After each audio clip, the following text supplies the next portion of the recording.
So today we're taking a deep dive into a case.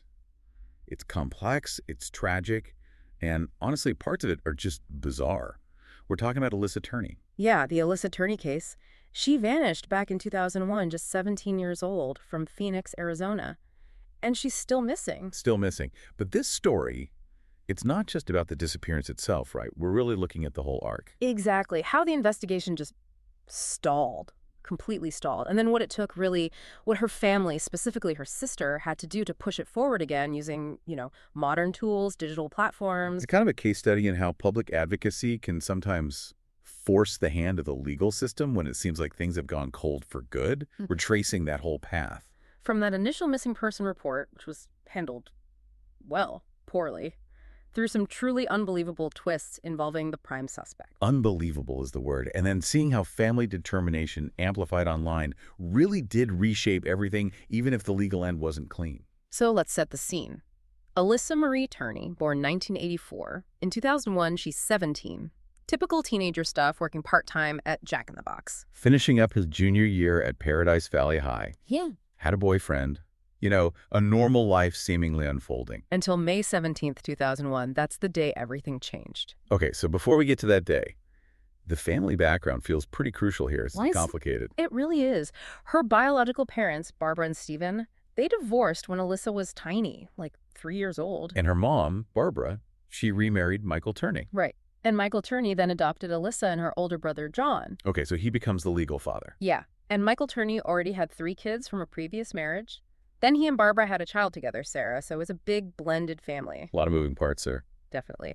But then there's another layer of tragedy. When Alissa was just 9, her mother, Barbara, died of cancer. Oh, wow. So young. Yeah. And that left Michael Turney as the single parent responsible for all these kids. Though by 2001, when Alissa disappeared. It was just Alissa and her younger half-sister, Sarah, living at home with him. Right. Sarah being his biological daughter with Barbara. Exactly. So that's the specific household dynamic on the day she vanished. Michael Turney, the adoptive father, now single parent, living with 17-year-old Alissa and 12-year-old Sarah. All right, so May 17th, 2001, last day of Alissa's junior year. What's the official story of that day?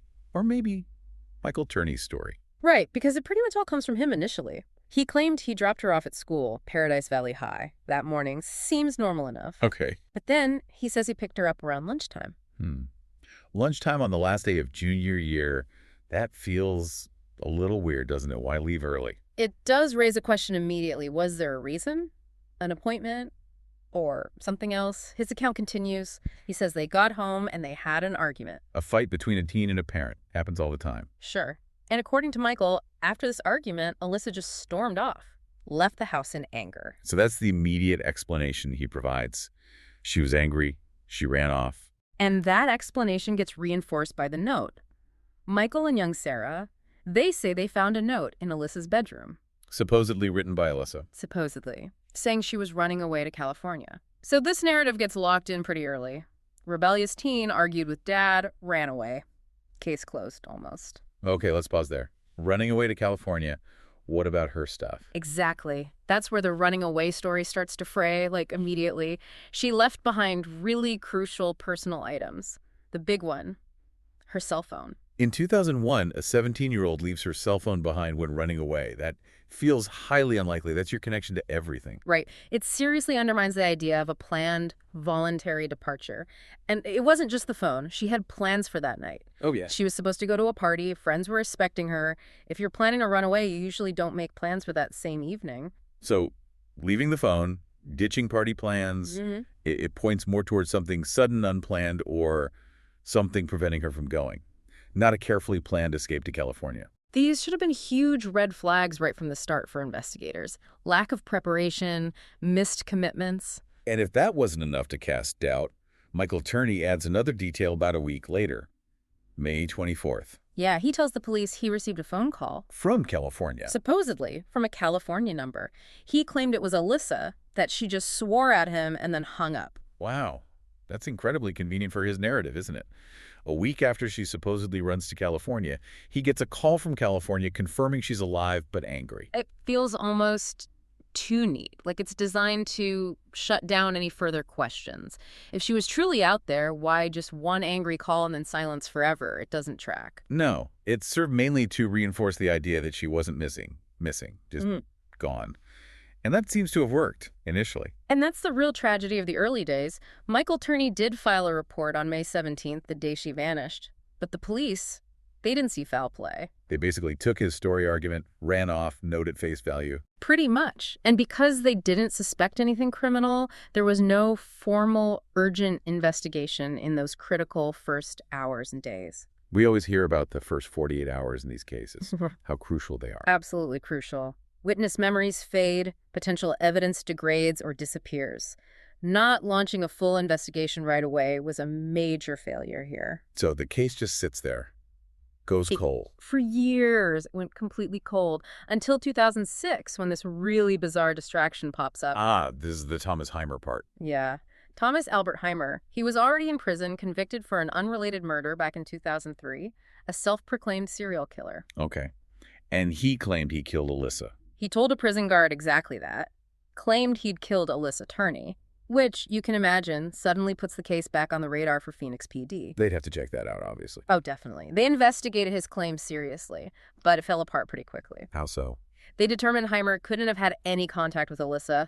Wrong place, wrong time, no connection whatsoever. Did he admit he was wrong? Eventually, yeah. He basically backtracked and said he might have confused her with someone else he had harmed. So a total dead end. But it probably wasted a lot of time and resources. Exactly. It's a common issue in cold cases, false confessions diverting focus from potentially real leads. Okay, so Heimer was a dead end. When did things actually start moving forward again on the actual case? The real turning point was 2008.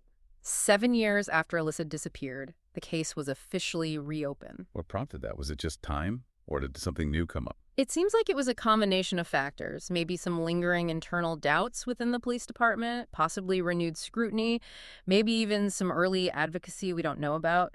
But the key thing is, the focus shifted. Shifted from looking for a missing girl? To looking directly at her stepfather, Michael Turney, as the prime suspect. And this is where things escalate dramatically. Right. Leading up to a raid in December 2008. Right before that raid, Michael Turney himself came forward with this wild story, just completely outlandish. This is the IBEW thing. Yes. He claimed Alissa hadn't run away, hadn't been killed by him, but was murdered by two assassins.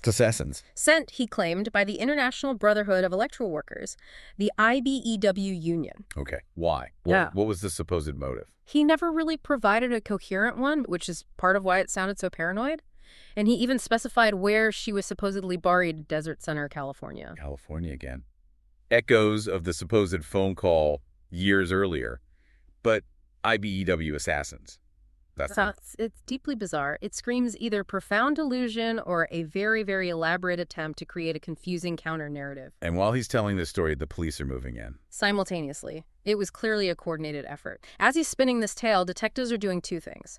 One, they formally tell Alissa's half-sister, Sarah, that her father, Michael, is their main suspect. Can you imagine being Sarah, hearing that officially? Devastating. And at the same time, a massive police operation executes a search warrant on the Turney home, the December 2008 raid. And what they found in that raid, it's horrifying. It changes the entire picture of Michael Turney. It really does. Forget just suspicious father. The evidence paints him as an imminent danger.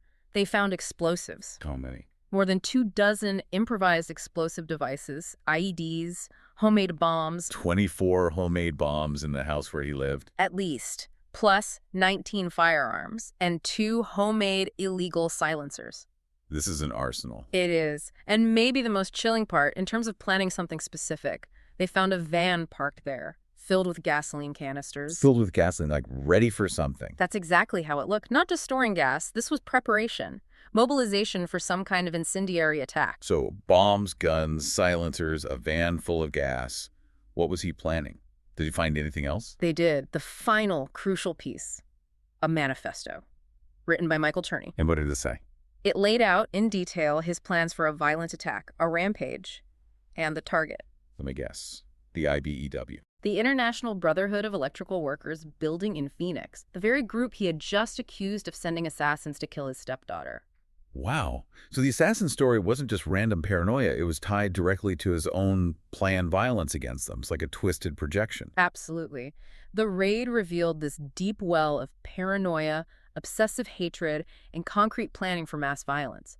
And suddenly, Alissa's disappearance has this incredibly dark, violent context surrounding the main suspect. So he's arrested right then and there. Yes, but initially, not for anything to do with Alissa, he was arrested and prosecuted federally for the cache of weapons and explosives. That was undeniable evidence of serious crimes. And he was convicted on those charges. He was. Sentenced to 10 years in federal prison, served most of it, getting released in August 2017. So for almost a decade, the prime suspect in Alissa's disappearance is off the streets. But because of bombs and guns, not because of Alissa. Exactly. The investigation into her actual vanishing remained open, unresolved. But his incarceration created this window, a period where he couldn't interfere, and others could start pushing for answers about Alissa. Right, so Turney's in prison from late 2008 until 2017. This seems like the period where the focus starts to shift towards public awareness and eventually advocacy. It absolutely is. The system had kind of done its part on the weapons, but stalled on Alissa, so the momentum had to come from elsewhere. And traditional media did play a role in keeping the story alive, didn't it? It did. The news program 2020 did a big feature in October 2014 called What Happened to Alissa. Michael Turney was still locked up then. Did you talk to them? Yeah, he was interviewed from prison, and predictably, he maintained his innocence regarding Alissa. And they came back to it again later. They did. 2020 revisited the case in September 2023, since you've been gone. And Dateline NBC also covered it in December 2023, the day Alissa disappeared. So the case stayed in the national consciousness, at least periodically. Keeping those disturbing details, the disappearance, the bombs out there. Exactly. But the real catalyst for change, the thing that really forced the issue, came from new media. Podcasting specifically, and then amplified massively online. There was an early podcast, right? Before Sarah's. Yeah, while Turney was still serving his sentence, a Phoenix journalist, Ottavia Zapala, launched Missing Alissa. It ran from mid-2017 to early 2019. What was the focus there? It did a good job exploring the known facts, interviewing some of Alissa's friends and family, really laying out the background and the strangeness of the situation for a new audience. It helped build a foundation. But then came the big one. Sarah Turney's podcast. Voices for Justice. Started in June 2019. Sarah, remember, was Alissa's half-sister. She was just 12 when Alissa vanished. She decided she wasn't going to wait anymore. She was going to find answers herself. This wasn't just recounting the story, though. She was doing actual investigative work, wasn't she? Deep investigative work. And the key was her source material. She had obtained, through public records requests, this enormous volume of case files from the Phoenix Police Department. How much are we talking? Over 3,000 pages. Think about that. Interview transcripts, police notes, evidence logs, reports going all the way back to 2001. Wow. That's incredible access. Most people covering these cases don't get that level of primary documentation. Exactly. And she didn't just have it, she used it. She went through those 3,000 pages meticulously. What was she looking for? Or finding? Discrepancies, contradictions in Michael Turney's statements over the years, leads the police maybe didn't follow up on aggressively enough back in 2001. She highlighted the weaknesses in the initial investigation using the police's own documents. So she's essentially crowdsourcing the analysis of the police file through her podcast. In a way, yeah. She was laying out the evidence piece by piece, episode by episode, showing the listeners the basis for suspicion, straight from the files. It was incredibly compelling and transparent. And then she took it beyond the podcast format, April 2020. Yeah, that was the game changer. She started using a very popular video sharing platform, the one known for short, viral videos. Right. Taking these complex details from the police files and distilling them into short, shareable video clips. Precisely. Highlighting specific things. The note, the phone, the timeline inconsistencies, the IEDs, her father's behavior. Each video focused on a key piece of the puzzle. And that strategy, it worked. It exploded. The videos started getting millions of views very quickly. It took the case from a niche podcast audience to a massive global audience almost overnight. That kind of visibility must have generated immense pressure. Immense is the right word. Suddenly you had millions of people asking, what is going on with the Alissa Turney case? Why hasn't more been done? The pressure on the Phoenix PD and the Maricopa County Attorney's Office became intense and very public. It's a powerful example of how citizen advocacy, using the right platform and documented facts, can genuinely move the needle. Absolutely. It demonstrated that you could take publicly available information, package it effectively for these new media platforms, and create a groundswell that authorities simply couldn't ignore anymore. What's also interesting is what Sarah did next with her podcast. After all this success focusing on Alissa. Right. She made a very deliberate, strategic decision. After putting out over 30 episodes just on Alissa's case, she transitioned the Voices for Justice podcast in January 2021. Transitioned how? She started covering other missing persons cases, other unsolved homicides. She specifically stated she was doing this to avoid potentially compromising the now very active investigation into Alissa's disappearance. That shows incredible discipline. To step back at the peak of attention for her sister's case. It does. She recognized her role might need to shift from public investigator to potential witness in a criminal trial. She didn't want anything she said publicly to jeopardize the legal process she had fought so hard to restart. Professional and incredibly focused on the ultimate goal: justice for Alissa. So that massive public pressure campaign, fueled by Sarah's work with the case files and the video platform, it clearly had an impact on the authorities. Undeniably. In August 2020, right around the peak of all that online attention and outcry, Michael Turney was arrested. Arrested in Mesa, Arizona. And this time, it wasn't about the bombs and guns from 2008. He'd served his time for that. This was different. This was for Alissa. Yes, a Maricopa County grand jury indicted him. He was formally charged with second-degree murder in the death of Alissa Turney. Finally, after almost 20 years, a direct charge related to her disappearance.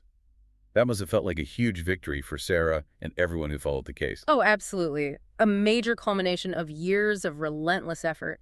Getting the charge filed was a monumental step. But as we know, getting a charge filed and getting a conviction are two very different things, especially in a case like this. Especially in a nobody case. The legal hurdles are incredibly high when you don't have the victim's remains. What are the main challenges there, legally speaking? The prosecution has to prove, beyond a reasonable doubt, not only that the person is dead, which is harder without a body, but also that their death was a homicide, and that the defendant specifically caused that death. It's called proving the corpus delicti, the body of the crime. So even with all the circumstantial evidence against Michael Turney, the inconsistencies, the lies, the bizarre IBEW story, the terrifying arsenal they found. Right. All of that paints a picture of him being deceitful, paranoid, capable of violence, having a motive perhaps related to control. But it doesn't directly prove how Alissa died or that he definitively killed her on May 17, 2001. There's still that evidentiary gap regarding the actual act. Exactly. The 2008 raid proved he was dangerous and planning something violent, but connecting that specific capability back to Alissa's death 7 years earlier without physical evidence. That's the challenge. And that challenge played out over the next few years leading up to the trial. Well, leading up towards the trial, the prosecution worked on building its case, the defense prepared its arguments, but it all came to a head in July 2023. And what was the outcome? The outcome was abrupt. All charges against Michael Turney were dismissed by the judge. Dismissed, before even going to a full jury trial. Yes.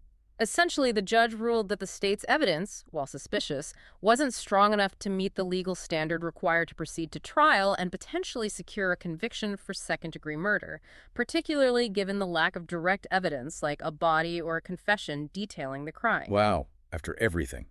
After the advocacy, the arrest, the indictment, dismissed. That must have been absolutely gut-wrenching for Sarah Turney. You can only imagine. It highlights this difficult intersection between strong suspicion, even a moral certainty for some, and the very high bar of legal proof needed in a criminal trial. The system, based on the evidence presented, couldn't bridge that gap. So the legal process essentially hit a wall. It did. Acknowledging, perhaps, that while Michael Turney remains the only credible suspect and his actions were deeply disturbing, the specific evidence needed to prove murder beyond a reasonable doubt just wasn't there, according to the court. Which leaves us where we started, in a way, with the fundamental painful fact. Alissa Turney's body has never been found. Officially, she remains a missing person. The case is, in legal terms, unresolved, back in limbo. So looking back at this whole deep dive, the Alissa Turney case is just... It's such a strange and frustrating journey. You start with this dismissal by police, letting the crucial early days slip away based on a flimsy story. Then you have the years of silence, followed by the absolute shock of the 2008 raid, the bombs, the manifesto revealing this incredibly dark, violent mindset in the stepfather. It's like something out of a movie. Right, and then the emergence of Sarah Turney. taking those 3,000 pages of police files, turning them into this powerful advocacy campaign online, literally forcing the authorities to act after nearly 2 decades. It's an incredible story of sisterly love and determination. Her work stands as this really stark example of what determined citizen investigation can achieve when the official channels seem blocked or stalled. It really shows you the power of information when it's organized, documented, and amplified effectively, especially using today's digital tools. She moved mountains. She absolutely did. She took a cold case, made it a national conversation, and secured a murder indictment against the prime suspect. That is a monumental achievement in itself, regardless of the final legal ruling. And that achievement, that public identification and pressure, it has its own kind of accountability, doesn't it? Even without a conviction. It certainly does. Michael Turney might not have been convicted in court, but through Sarah's work, the public is overwhelmingly aware of the circumstances, the evidence found, the reasons for suspicion. That narrative is firmly established. But it still leaves us with this difficult question at the end. The advocacy work, it forced the system to act. But the system itself, with its high burden of proof, ultimately had to stop. And that's the final thought, really. When you have such disturbing circumstantial evidence of to turning them bombs bachams, the manifesto pointing to extreme violence and paranoia combined with the enduring mystery of nobody, what does accountability even look like? Yeah. The legal system reached its limit based on the evidence available. Advocacy pushed it as far as it could go. So what happens next? What happens when that gap between strong suspicion and legal proof remains, despite everyone's best efforts? It forces you to think about the nature of justice itself, especially in these long, cold cases where the absolute truth might remain just out of reach of the courtroom.